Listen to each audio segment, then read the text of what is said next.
إن الحمد لله أصلي وأسلم على نبينا مصطفى محمد صلى الله عليه وسلم وعلى آله وصحبه أجمعين أما بعد أعوذ بالله من الشيطان الرجيم بسم الله الرحمن الرحيم സൂറ അൻ-നിസാ 24ാമത്തെ വചനത്തിന്റെ വ്യാഖ്യാനം നോക്കൂ നിങ്ങൾ. ഇതിന്റെ ആദ്യ ഭാഗം മുന്നായത്തിന്റെ തന്നെ തുടർച്ചയാണ്.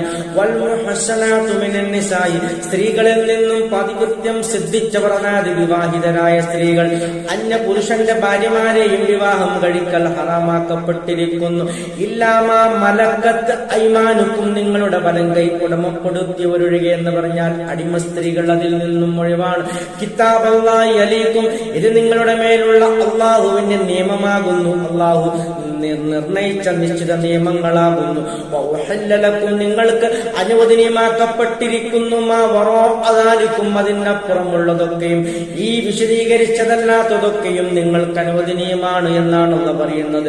അൻതബ്തഖൂ, നിങ്ങൾ തേടുന്നതിന്, ബിഅംവാലിക്കും, നിങ്ങളുടെ സമ്പത്ത് കൊണ്ട്, മുഹ്സിനീന, ചരിത്രശുദ്ധിയുള്ളവരായ, ഗൈറ മുസാഫിഹീന, വിചാരവുമായി ബന്ധപ്പെടാത്തവരായും കൊണ്ടും, ഫമസ്തംതഅതും ബിഹി മിൻഹുന്ന, ഇനി നിങ്ങൾ അവരെ കൊണ്ട് ഉപകാരമെടുക്കുകയാണെങ്കിൽ എന്ന് പറഞ്ഞാൽ വിവാഹം കഴിച്ച് അങ്ങനെ അവരുമായി കൂടിച്ചേർന്ന് കഴിഞ്ഞാൽ, ഫആതൂഹുന്ന, നിങ്ങൾ ആ സ്ത്രീകൾക്ക് നൽകണം, ഉജൂറഹുന്ന, അവിടെ പ്രതിഫലം നൽകണം എന്ന് പറഞ്ഞാൽ വിവാഹമൂല്യം നൽകണം, ഫരീളത്തൻ, നിർബന്ധമായി നൽകണം, അതായത് മഹ്ർ നൽകണം. വലാ ജുനാഹ അലൈക്കും, നിങ്ങളുടെ മേൽ തെറ്റില്ല, ഫീമാ തറാളൈതും ബിഹി, ആ മഹ്റിന്റെ കാര്യത്തിൽ പരസ്പരം തൃപ്തിപ്പെട്ടുകൊണ്ടെന്ന് പറഞ്ഞാൽ പരസ്പരം തൃപ്തിപ്പെട്ടുകൊണ്ടെന്നെങ്കിലും വിട്ടുവീഴ്ച ചെയ്യുന്നതിൽ തെറ്റില്ല. മിൻ ബഅദിൽ ഫരീളത്തി, ആ നിർണയം നടന്നതിന് ശേഷം, മഹർ ഇത്രയാണ് നിർണയിച്ചതിന് ശേഷം എന്തെങ്കിലും വിട്ടുവീഴ്ച വല്ല ബുദ്ധിമുട്ടുമുണ്ടെങ്കിൽ നിങ്ങൾക്ക് ചെയ്യുന്നതിന് പരസ്പര ധാരണയോടുകൂടി ചെയ്യുന്നതിന് തെറ്റില്ല എന്നാണ് അല്ലാഹു വിശദീകരിക്കുന്നത്.